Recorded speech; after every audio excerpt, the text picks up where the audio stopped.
It's October of 2015. I'm sitting in my bed in the middle of the night, only lit up by the sterile blue light of my fat tube television. I'm flipping through TV channels over and over and feeling a stream of emaciated brain cells leaving my head through my eyes when I catch sight of it. IFC is broadcasting the filmed performance of Nirvana live at the Paramount, and there are two chords into Jesus Don't Want Me for a Sunbeam. On stage is a blonde, ratty, rodent man, and in his hands is the most beautiful, gruesome, and inspiring guitar I'd ever seen. I, at age 15, have resigned myself to a life of playing guitar. The Vandalism guitar is a mangled, disgusting stain on the history of alt music that has been celebrated by alt-brained monkey kids for about 50 years now. Anyone who has an eye for equipment knows this guitar from the sticker alone. Haunted by this guitar since its death in October of 1991, gear nuts and fanatics have obsessed over this guitar to an extent that is almost ridiculous if you take a step back. And I don't blame them. Nothing, not even Kurt's Fender Jaguar, comes as close to conjuring the memories and aesthetic of the grunge-thing more. Kurt was first seen with this babe around June 10th, 1991 at the Gothic Theater in Englewood, Colorado. Now, I put Colorado, but I put C-O, so I actually don't know if that's Colorado. Education does not work with me. It was used in alternation with another black Stratocaster. Think of them like sister guitars. So these lads were picked up sometime before June 1991 and then pushed into rotation after Kurt had either pummeled or obliterated his army of Moss Rights and various other random guitars. One thing that shouldn't be lost with Nirvana and its impact on guitar history is that no guitar save from the Jaguar and his later Mustangs was safe from absolute destruction. These were lambed to the slaughter, and inevitably they would end up in a scrap heap. And yet, the legacy and sound of Nirvana isn't impacted in the slightest. No one guitar or tone or any piece of equipment can be blamed for their beauty.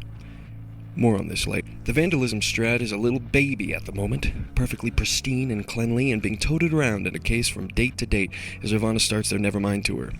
There is some question as to whether or not it's used on the record, but a lot of what I was going off of is testimony that's 30 years old from Butch Vig. Not much we can do there without photos. There was a cool pic of another guitar that was obliterated on the take that made Endless Nameless, though. June 10th of 1991, the guitar was seen at the Englewood Theater for the first time. No sticker, no frills. 2 single-coil pickups and a humbucker in the bridge position and a Japanese Fender Stratocaster. The neck, at this time, is more than likely stock, and based on some hard-to-credit information online, it was made either somewhere between 1980-something and 1990. This is based off of a serial number that's not the easiest to confirm. It's singing, it's giving feedback, and now it's got less than 6 months to live. June 13th, 14th, 15th, 17th, all fly by, with no visible damage to the guitar. August 15th, 1991, at the Roxy Theater, our beautiful baby Strat has gotten its first tattoo. A bumper sticker nicked from a record by a band called the Feeders. The Feeders put out Teachers in Space in 1986, and it was a copy of this record that Kurt pulled the famous Vandalism sticker out of. Besides that, the guitar appears to have already been scratched to hell on the face of it near the input jack. I don't know if he was just having trouble getting the guitar cable in or what, but it's possible that he was just having a fit one night and scratched it to shit out of boredom. Also, the curve of the guitar's bottom has a large gutted section. Anyway, none of this damage seems visible to my eye at their previous show in July of 1991 at the Melody Ballroom, though the guitar pictured is absolutely our baby Vandalism guitar. So this damage has to have been done sometime between these shows. We see the guitar again at the Reading Festival on August 23rd, and then again on August 25th, where we have a few photos of Kurt giving Sweet Vandy some vandalism on stage. I can't find a single damn photo of Vandy after these shows for another few weeks. It looks like the Jaguar really ruled the stage at this time, and for a couple shows you can see Kurt using another black Strat with a white pickguard. It's unclear to me as to whether or not this is because Vandy was damaged too much on August 25th. But regardless, she's back where she belongs on October 25th when Nirvana plays the Palace in Hollywood. Vandy has now obtained legendary status in the pantheon of Kurt's guitars, as it's one of the few that lived past a good smash. Fender neck has disappeared and has been replaced with a Fernandez Maplewood neck. This is likely from a bad surgery in which Kurt the chiropractor pressed a little too hard on its spine against the floor. There's also some extensive skin removal along the top horn of the Strat. I don't know how smashing a guitar does that, but I also can't think of another way that could have happened. Regardless, her skin condition has worsened, and the doctor has only one unfortunate course of action: absolute termination. This is probably a bit late to mention it, but Kurt has used duct tape to secure his strap to the guitar and ensure that it doesn't fall from his shoulder. I'm not sure if this ever really happened at a show at all, as Kurt just kind of does this sort of thing with some of his guitar, as in adding little bits to make them either visually interesting or for a DIY solution. It looks pretty punk, don't get me wrong, but strap locks are pretty cheap. They are built specifically for this purpose. On this night, Vandy is smashed again. She's pummeled against the stage, fulfilling Dr. Kurt's treatment plan. But the show must go on, and Vandy is back in Kurt's midst on October 26th at the Warfield Theater the next night. The same with October 27th at the Palace in Hollywood, and while Vandy is taken to the ground with Kurt and likely dinged a bit, it doesn't appear that she has been unalived again. For now. A show or two passes without a single photo, a single glimpse of our beautiful piece of scrap, until, you guessed it, and we all knew it was coming. The night of October 31st, 1991, at the Paramount Theater.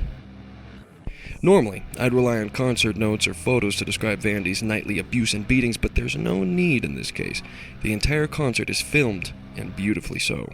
Tonight is the most famous outing of Nirvana and the Vandalism guitar, and its legend has spawned countless volumes of Nirvana Kurt X-Reader fanfic. Vandy is wielded through the air like a great axe in medieval England, cleaving the sweaty air between Kurt, Christ, and Dave, and flailing helplessly against Kurt's assault. Then, after Kurt leans his weight against the guitar with its neck stabbed into the stage floor, he lifts it and tosses the Strat into the air. Time is frozen. Mouths are agape. Droves of disgusting teenagers are drooling. And then it happens. Vandy hits the ground and splits in two, her latest neck bouncing away from her body. History has been made. On October 5th at the Astoria Theatre in London, our girl Vandy is nowhere to be seen, receiving a well-needed rest after her busy Halloween night. Instead, Kurt has strung up a white Strat to go with his jaguar this night. In fact, it's quite a few shows until we see our beloved once more. What's happened? Is there no one helping her? Was the kiss of the Paramount stage too much? Hath God no power in the eyes of man's aggression against musical mediocrity? Fret not, my children, for our girl hath risen once more from the soil, and her hollowed veins and maplewood neck stand before us rotted, but alive. On October 25th of 1991, Vandy made a sudden reappearance on stage in Amsterdam at the Paradiso Theater. Her body appears to be in the same general condition as before, but the neck is clearly an unbranded guitar neck that Ernie Bailey has found in some godforsaken European back alley. On the 26th, it continues to boggle and maim the masses. On the 27th, however, it appears on Nirvana's famous Top of the Pops performance, with the Vandalism sticker defaced so as not to upset the audiences or sponsors watching the broadcast. You'd figure that they'd be more upset about the band not actually playing the song at all, but whatever, British people are stupid. It also appeared at another show that same day at the Hummingbird in Birmingham, UK. Then again, on November 28th, December 2nd, and finally, the solemn December night freezes the skin and bones of lowly t-shirt-clad, pimple-faced teens who line the asphalt in Rennes, France. They funnel themselves through the doors of the Sally Omnisports Theater. That's not real. That's not real. That can't be. Why would you name it that? Where just behind the stage curtains are Kurt's 3 touring guitars, a white Stratocaster with a Hot Rails pickup, a 1965 Fender Jaguar, and a Frankensteined black Stratocaster. The neck upon its shoulders completely alien to its body. She bears each scar, each lobotomization, each patch and stitch. She sits in her stand, powerful but tired. Tonight will be her last night in Kurt's hands. Tonight will be her last night on stage. The Vandalism guitar has reached its final page in the long book of Nirvana. On stage, Kurt slings the old girl from his shoulders one last time, and the guitar takes a final flight before kissing the hard wooden floor of this French theater. Christ even gives his best Kurt impression by swinging Vandy around like a boomerang himself. Yes, Our Lady in Black, our cream of Mexican seafood, our something in the way. She had passed from the eye of the storm and firmly into Nirvana's legacy. Endless, nameless, and forever in our hearts. But where is she now?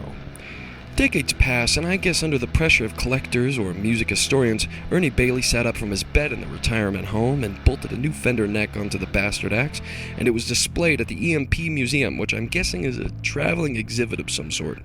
After this, though, there appears to be a bit of a mystery in its life.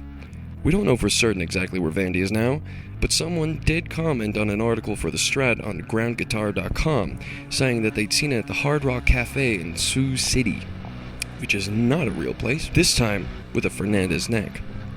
I can't find a single photo on their website or on Google.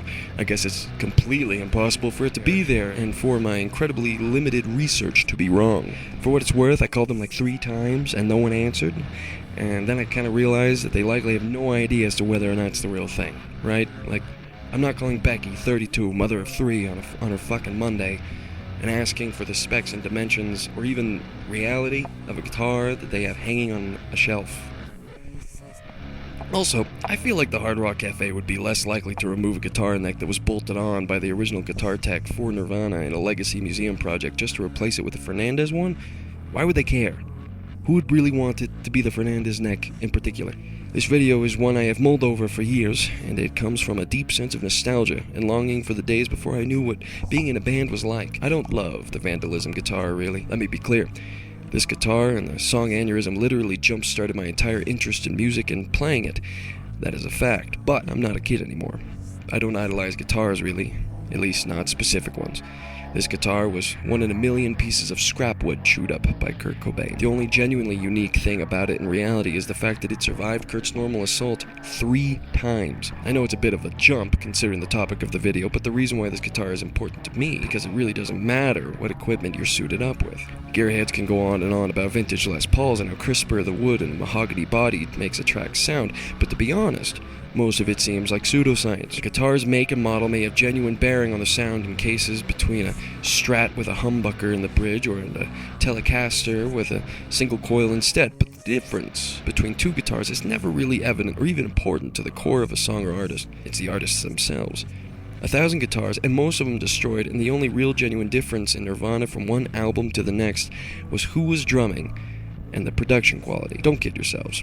It's all fun to collect and compare and delve into guitar history and tones and pedals and stuff, but in the end, the only thing that matters, and not even in a hokey Disney movie sort of way, but in a real, genuine, actual, real-life way, is you. Van Halen conquered the world with a homemade piece of garbage he forged and built from Boogie Body's discount bin.